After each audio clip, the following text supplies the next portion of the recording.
মেঘাই সংগ্ৰাম কৰি ভাল পায়, যুঁজি ভাল পোৱা যুঁজাৰু ছোৱালী তাই।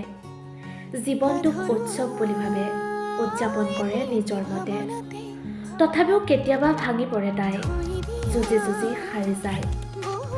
আচলতে কি খবৰ চিন্তাত বিভোৰ হৈ থকাৰ বাবে চাগে তাই আজিকালি খুব আত্মমগ্ন হৈ থাকে।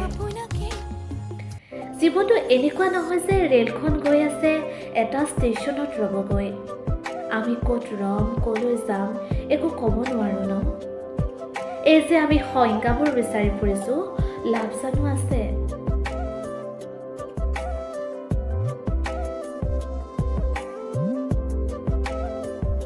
মেঘাই হাঁহি থাকিলেও বুকুত এচপৰা ডাঙৰ টুকুৰা আছে।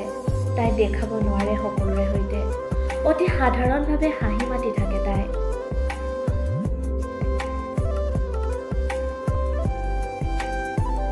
তাই স্বাৱলম্বী, আত্মনিৰ্ভৰশীল, তথাপিও ক'ৰবাত যে এটা ডাঙৰ শূন্যতালৈ, এটা ডাঙৰ হুমুনিয়াহ লৈ জীয়াই আছে তাই।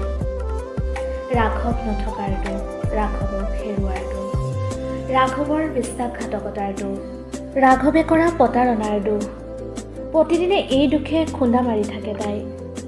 তথাপিও মেঘা সুখী, হাঁহি আছে, আগুৱাই গৈ আছে সফলতাৰ পথত।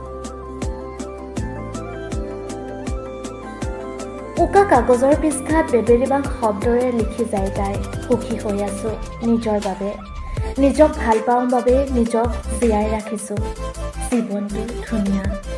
ৰাঘৱে দিয়া হাজাৰ দুখৰ পাছতো মেঘাই ৰাঘৱক জীয়াই ৰাখিছে উকা কাগজৰ পৃষ্ঠাত বেবেৰিবাং শব্দৰ মাজত।